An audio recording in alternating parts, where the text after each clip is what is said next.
which was one of the reasons why I made the decision to leave, the debt-free community altogether, especially on Instagram, because once you see that ego in you, you can't unsee it. What's up and welcome back. So I was scrolling through my YouTube home feed the other day, and if you haven't noticed, the algorithm has changed quite a bit. So basically, you never really know who or what you're going to get on your home feed now. So the people that you subscribe to, you're probably not going to see them.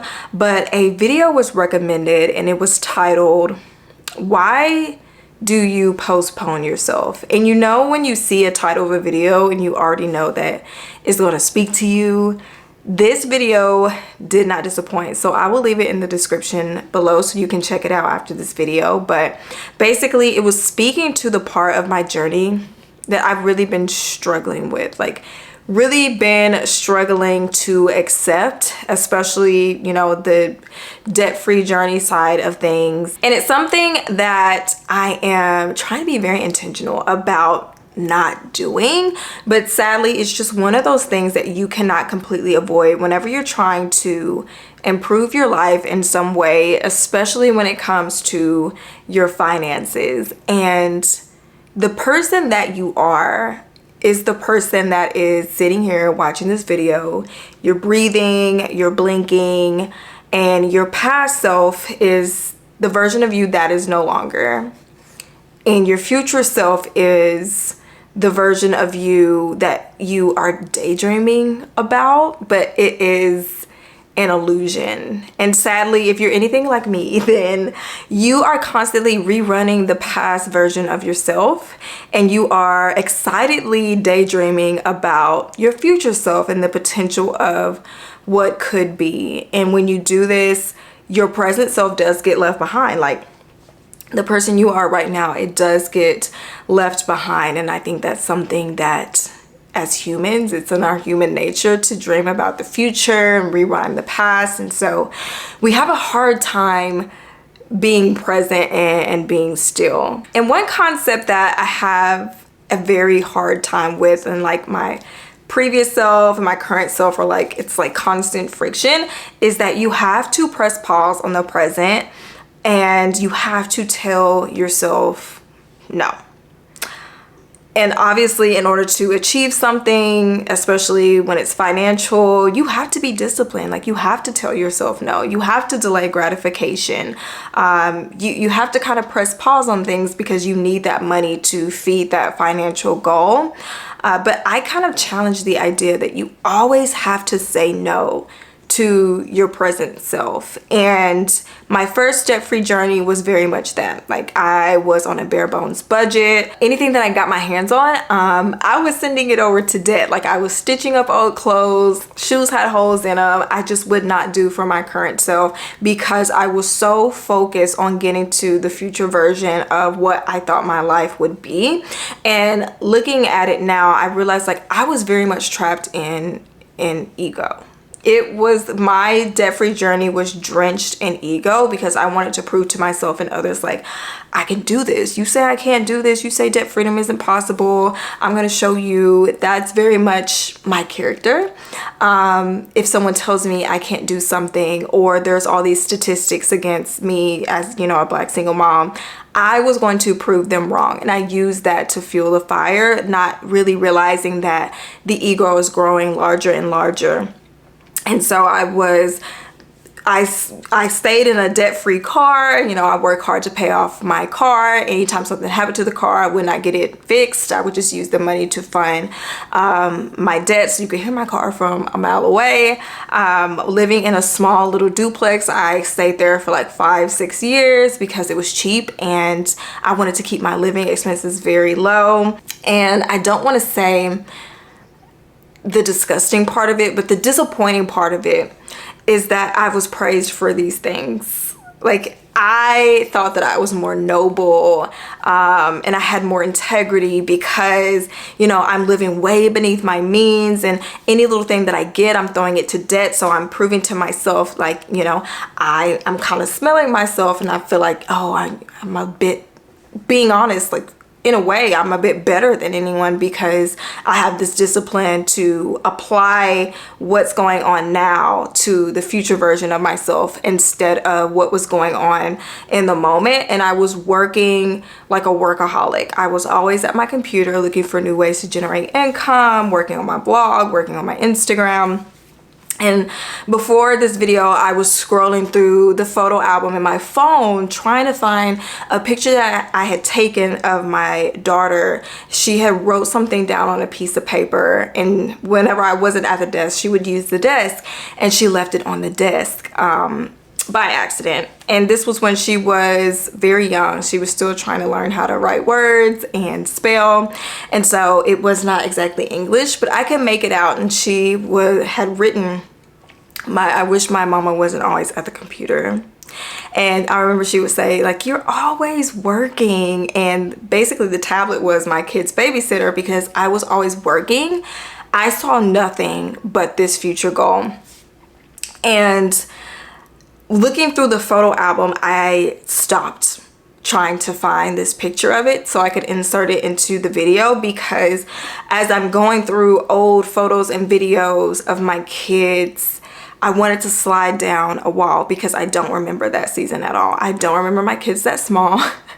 I don't remember doing half the things that we were doing, and most of the time we were in the house, but I don't remember it. I don't remember my baby's life like in that season. And so obviously conviction came up, and I just did not want to search for that picture of the piece of paper anymore. And saying this, that's one of the reasons why I kind of have PTSD from that previous version of myself, and why I made so many changes in my life. And it's because I realized, like, I was literally pressing pause on my life and postponing my life. And when you have children that are reliant on you, you think you're doing the right thing. Sometimes you're not. Sometimes you realize that you didn't do the right thing because your kids needed you in that moment, or people needed you in that moment. You needed you in that moment, and you completely overlooked everything because you were dead set on this illusion. And when you turn and face the mirror and you are introspective and you're asking yourself, you know, these really, really hard questions, you may find some answers that you're not happy with. And that was something that I was not happy with. I feel like I completely missed the mark, which was one of the reasons why I made the decision to leave, you know, the debt-free community altogether, especially on Instagram, because once you see that ego in you, you can't unsee it, and you start to see it in other places. And I just felt like, being honest, it's just rooted in ego. It is rooted in ego, and it's very much rooted in, this is what I did, you should do what I'm doing, because obviously my choices have created this result. And once again, going back to being praised for having a clunker, for living in a little small duplex, for sending every spare dime to debt. When you are praised, you have more of an incentive to continue living that way. And I think that is because online and offline, we crave relatability, and struggle shows up as relatability. And so when it comes to things like that, we're like, oh, you're so humble, you're relatable, I like this, I'm going to feed into this. But the flip side of that is that anytime you elevate, and not just when it comes to material things, you could be elevating in your career or whatever, sadly, the praise starts to turn into criticism. And I think that social media especially has developed this narrative that you are irresponsible if you pour into the current version of you when you're trying to also accomplish something financially. It's like the present you has to suffer and sacrifice so that the future version of you in the next 5, 10 plus years can have and be everything that you dreamed of, everything that you've been envisioning. And that's a very dangerous game, because what you're doing unconsciously is teaching yourself that good things come tomorrow. Sorrow and sacrifice are today, but happiness and fulfillment come tomorrow. And so we sit in the present day waiting on tomorrow. We sit in the present day thinking that, oh, you know, in the future, things are going to get better. I am going to be happy. And I remember about a couple of days ago, I was scrolling through and I saw someone, it was like this reel and they had this audio. And someone had said that the goals, you've already hit goals that you said were going to make you happy. And I'm going to say that again. You have already hit the goals that you said would make you happy. And when I heard that, I was like, oof, because paying off debt was very anticlimactic for me. And I did not think it was going to be that way. But looking at it, it makes sense because I was living in the future version of myself. So much so that when the future me became the present me, I did not know what to do with her. And I was kind of like, okay, we've hit this. Now what comes next? Because I taught myself that once again, tomorrow, happiness and fulfillment come tomorrow. It's not here today. I don't know how to create it today. I'm always looking forward to it. And so I did not know what to do whenever I reached that goal, besides press forward and look for the next goal to accomplish.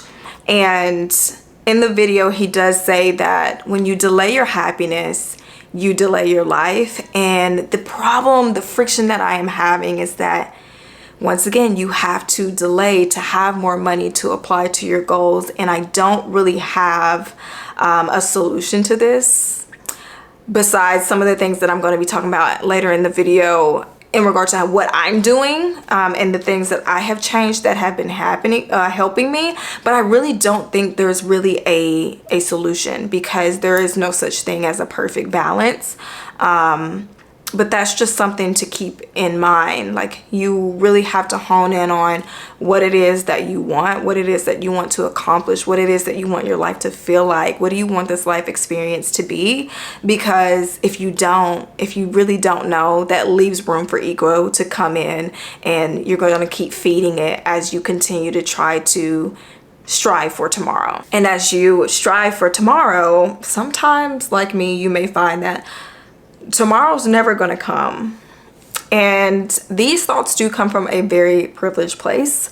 I am not worried about whether or not I'm going to have enough to eat tonight. I know that I can pay my bills. And I say this because when you are not operating out of extreme survival mode, you free up more space in your mind to think beyond money. You can be introspective and really take an honest look at yourself. And that's why it's so important to improve your finances. That's why it is so worthwhile. But with the wisdom that has come from hindsight, once again, you have to be very careful about how you go about it. And in the video, he does say that the things that we want to do, the things that we say we want to do, we don't do. And the things that we say are really important to us, we put last. Like, a lot of us are on this journey because we want the freedom of time. We want to spend more time with our loved ones. But you may realize that you're doing the exact opposite, because if you want to work less and spend more time with your family, but you're trying to pay off debt, you may be working a lot more. And in turn, you're spending a lot less time with your loved ones. So you're doing the exact opposite. But I think we try to make it feel and sound better by saying, like, this is temporary, right? Like, this is temporary. And while I don't believe, once again, you'll ever strike a perfect balance, one thing that has honestly helped me, that I have changed in the past 2 weeks, and I've already seen such a huge change in myself, was writing down exactly what it is that I want. Like, what is it that I'm working towards? Because I don't want to work blindly towards just anything. What is it exactly that I'm working towards? And what do I want out of this experience? And I wrote it down in the notes section of my phone. And every single night, I will reread that. And then I have to tell myself, how did I use this day to honor that? Like, what did I do today to honor what I said that I wanted to do, and what I wanted to accomplish, and how I wanted this life to feel?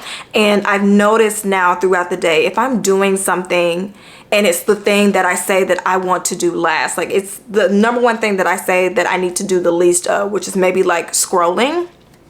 And then I ask myself, like, how is this honoring or helping me get closer to what I wrote down? And I know for a lot of us, like social media, we want to scroll less, but that is the first thing that we do in the morning. We're doing the complete opposite of what we say we want to do. And I feel like you're dishonoring yourself, because this life is temporary and it's very short and you don't know when you're going to go. But we're playing around with it like we're going to be here forever. And I think I'm on like day 5 of just deleting all social media, because I don't want to absorb people's personal life, people's personal thoughts, people's personal tragedies and things like that. It's very overstimulating. And I'm like, once again, how is this helping me get to what I said I wanted to get? And how is this helping me to feel the way I say I want to feel? I have to be honed in on what it is that I'm wanting and make sure that everything around me aligns with that to help me get to that. So I'm giving a little bit to my future, but I'm also every day checking in on myself. Like, what did I do today in the present to help this come alive? And I promise you, like, it is truly helpful if you get in bed and you say to yourself, okay, I know I'm not waking up tomorrow. You know you're not waking up tomorrow. And you ask yourself, if I know I'm not waking up tomorrow, would I be satisfied with how this day went? And if not, why? Answer that question. Like, why would I not be satisfied with how this day went? And I think that that is going to give you everything that you need to fix what it is that you need to work on. And it's going to tell you what you need to do to make sure that the present you is aligning with the version of you that you really want to be, but you're still giving attention to both.